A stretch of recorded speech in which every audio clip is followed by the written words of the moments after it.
하늘은 악마가 그렇게 예뻐요? 지옥에서 온 판사.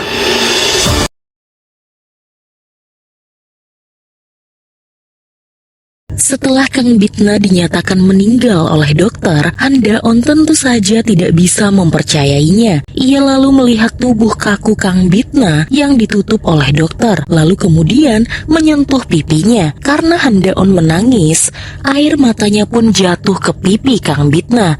Dan di sana, Kang Bitna pun kembali sadar dan hidup kembali. Rupanya, selama jiwanya kembali ke neraka, Bael yang sudah menunggunya pun membuka pintu kematian abadi dan siap menghukum Justitia yang tidak mau menurutinya dan memilih menghukum Jung Taekyu di dunia. Namun sebelum Justitia menerima hukumannya, tiba-tiba Nenek Ohmija, sang malaikat, datang. Sebagai utusan dari Tuhan, ia memberitahukan jika Justitia sudah bersikap baik dan Tuhan memberikannya kesempatan untuk hidup kembali. Karena ini perintah dari Tuhan, tentu saja Bael tidak bisa membantah dan menerimanya.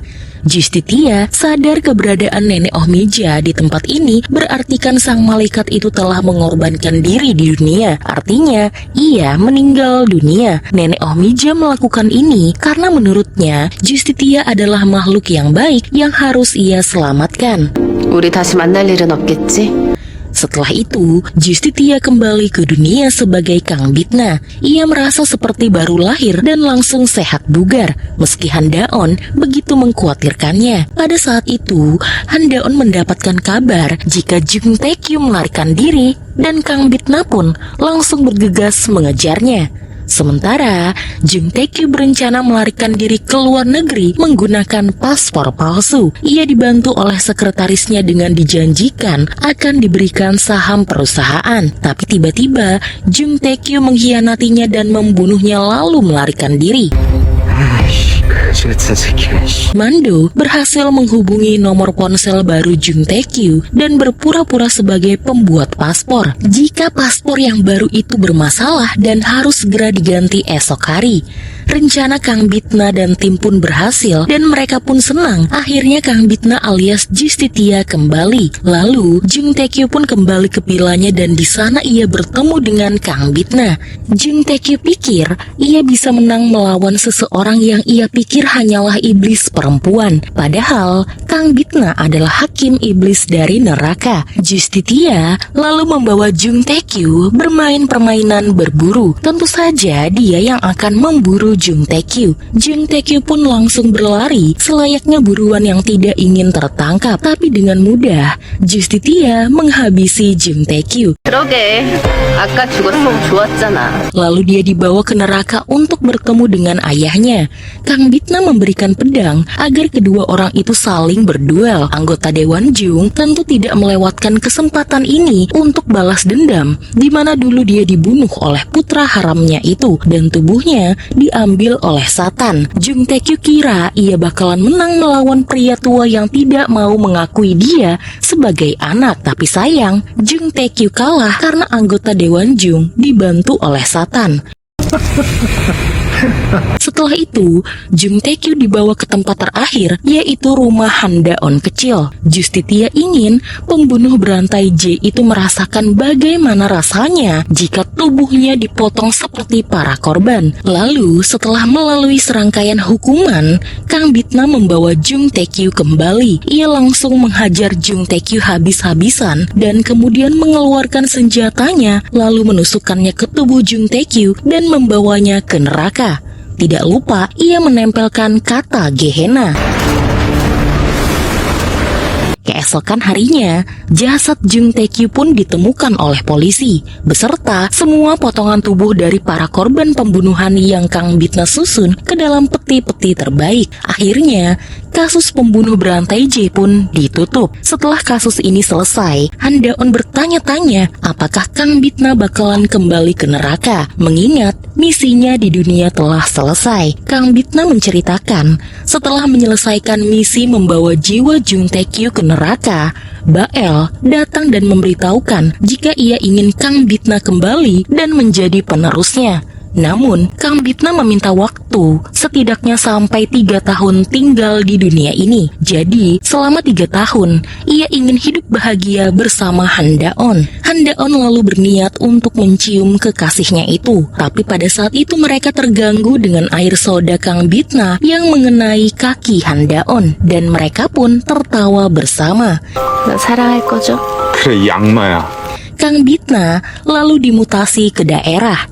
Ia pun pergi setelah berpamitan dengan para penghuni villa apartemennya. Tidak terasa, sudah 2 tahun Kang Bitna menjadi hakim sungguhan di sana. Meski di tempat yang jauh dari Seoul, tapi Kang Bitna benar-benar bekerja dengan baik. Dan Handaon tentu saja selalu mengunjunginya. Pada saat itu, Handaon merindukan Kang Bitna. Waktu mereka kini tinggal setahun sebelum Kang Bitna kembali ke neraka. Ia ingin sekali dicium oleh kekasihnya itu, namun lagi-lagi mereka terganggu saat Kang Bitna mendapatkan telepon jika ia akan dimutasi ke pusat Seoul lagi. Kali ini Kang Bitna dan Handaon tidak akan terpisahkan oleh jarak lagi. Singkat cerita, Kang Bitna pun berada di Seoul. Ia lalu menemui semua korban dari pelaku-pelaku yang jiwanya sudah ia bawa ke neraka. Dari Cha Min-jong, ibunya Hyun-soo dan cucunya Ji-ho, lalu mertua Yang Seung-bin yang masih trauma dengan kebengisan Yang Seung-bin saat membunuh anak dan juga cucu-cucunya, dan juga anak dan istri dari Pak Won. Kang Bitna lega, mereka semua bisa hidup dengan baik tanpa meninggalkan trauma yang mendalam. Kang Bitna juga mengunjungi Mando yang sedang rehat ketika Kang Bitna dimutasi ke daerah. Saat ini, Mando belajar menjadi seorang biksu. Hanya satu harapan Mando sebagai iblis neraka. Ia tidak mau masuk ke dalam neraka lagi dan ingin masuk ke dalam surga. Lalu, Kang Bitna reuni dengan penghuni villa. Mereka senang akhirnya Kang Bitna bisa bekerja lagi di Seoul. Jadi kini Kang Bitna bisa sering berkunjung. Dan juga, kini Kang Bitna dan Handaon tidak lagi dipisahkan oleh jarak. Handaon sampai bertanya-tanya bagaimana perasaan Kang Bitna bisa bertemu dengannya setiap hari. Kang Bitna tidak menjawab, ia hanya mencium kekasihnya. Kali ini tidak ada yang bisa mengganggu mereka lagi. Dan kini Handaon bisa sepuasnya mengecup bibir kekasihnya dan kerinduan di antara mereka berdua pun terobati. Dulu, hanya ada poster-poster penolakan dari warga jika Kang Bitna tidak pantas menjadi hakim. Kini, para warga welcome dan menyambut kedatangan Kang Bitna sebagai hakim di pusat peradilan Seoul. Ia pun siap menghadapi kasus yang menumpuk dan kembali bekerja keras sebagai hakim sungguhan. Lalu Bael pun kembali dan memberikan penawaran yang ditawarkan oleh Lucifer. Jika Kang Bitna alias Justitia bisa menghukum dan membawa 10 jiwa pendosa ke neraka, maka Justitia diperbolehkan tinggal di dunia selama yang Justitia mau. Maka kemudian berdiskusilah Kang Bitna dengan Handaon.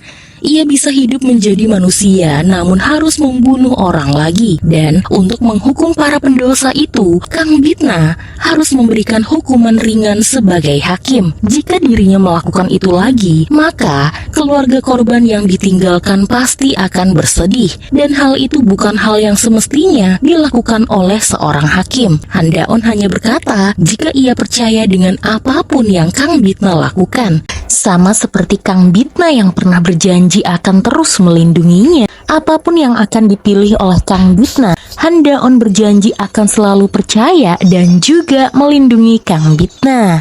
Suatu hari, Kang Bitna selesai memimpin sidang yang sangat memusingkan karena pelakunya enggan menyesali perbuatannya. Ia lalu keluar dan bertemu dengan anak-anak sekolah yang sedang studi tour. Ia ingin sekali mengabaikan anak-anak kecil itu yang tentu saja ingin seorang hakim menjelaskan makna simbol pengadilan. Namun, Kang Bitna berpura-pura sibuk dan ingin meninggalkan anak-anak itu. Sampai kemudian ada anak yang berkata jika penampilan Kang Bitna Bitna tidak seperti seorang hakim pada umumnya. Ia terlihat sangat cantik. Kang Bitna pun berkata kepada anak itu jika ia adalah seorang iblis dari neraka. Anak-anak itu tidak ada yang percaya, mana ada iblis cantik seperti Kang Bitna. Mendengar pujian dari anak-anak itu, barulah Kang Bitna mau menjelaskan makna simbol pengadilan, di mana seorang wanita menutup matanya dan tangan yang satu memegang timbangan, sementara tangan yang satunya lagi memegang senjata. Artinya, seorang hakim harus menilai dengan adil, dengan menimbang dosa-dosa mereka lalu menghukumnya. Lalu, ada anak yang bertanya tentang makna keadilan. Kang Bitna berkata, keadilan adalah di mana orang baik hidup bahagia dan orang jahat akan dihukum. Lalu, anak-anak itu kembali bertanya, bagaimana dengan Kang Bitna? Apakah dia adalah hakim yang baik atau hakim yang jahat? Kang Bitna berkata, jika dia hanyalah seorang hakim dari neraka. 지옥에서 온 판사. Dan kemudian alur cerita drama The Judge from Hell pun selesai. Bagaimana menurut kalian? 우리의 결말